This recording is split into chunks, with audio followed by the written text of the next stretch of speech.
মধ্যপ্রাচ্যের শক্তিশালী পরমাণু রাষ্ট্র ইসরায়েল হঠাৎ তুরস্ককে নিয়ে চরম আতঙ্কে ভুগছে।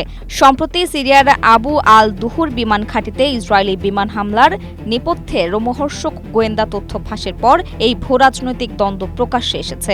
জানা গেছে, ইসরায়েলি গোয়েন্দা সংস্থা মোসাদের প্রধানের সাথে সিরিয়ার পররাষ্ট্রমন্ত্রীর গোপন ফোনালাপ হয়। 2024 সালে বাশার আল আসাদের পতনের পর সিরিয়ার নতুন ইসলামপন্থী প্রেসিডেন্ট আহমেদ আল শারা প্রশাসনের সঙ্গে এটি ইসরায়েলের সবচেয়ে উচ্চ পর্যায়ের সরাসরি যোগাযোগ। ফোনালাপে মোসাদ প্রধান সিরিয়ায় তুরস্কের সামরিক উপস্থিতি বাড়ানো, ড্রোন সরবরাহ এবং সিরীয় সেনাবাহিনীকে তুরস্কের আধুনিক অস্ত্র বিক্রির পরিকল্পনা নিয়ে জিজ্ঞাসাবাদ করেন। এই ফোনালাপের ঠিক 4 দিন পরই সিরিয়ার বিমান ঘাঁটিতে বোমা বর্ষণ করে ইসরায়েলি প্রতিরক্ষা বাহিনী। স্ট্রবেরি সুপার ডটেড ও ক্লাসিক ভ্যারিয়েন্ট সেন্সেশন জাগুক শিহরণ। ইসরায়েলের প্রধানমন্ত্রী বেনিয়ামিন নেতানিয়াহু এক ভিডিও বার্তায় হুঁশিয়ারি দিয়ে বলেন, ইসরায়েলের নিরাপত্তার জন্য হুমকি হতে পারে।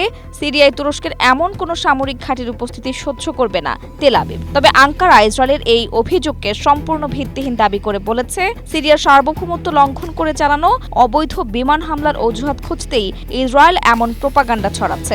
অন্যদিকে পরিস্থিতি শান্ত করতে এবং তুরস্ক ও ইসরায়েলের মধ্যকার সম্ভাব্য যুদ্ধ রুখতে বর্তমানে কূটনৈতিক সমঝোতার চেষ্টা চালাচ্ছে মার্কিন বিশেষ দূত।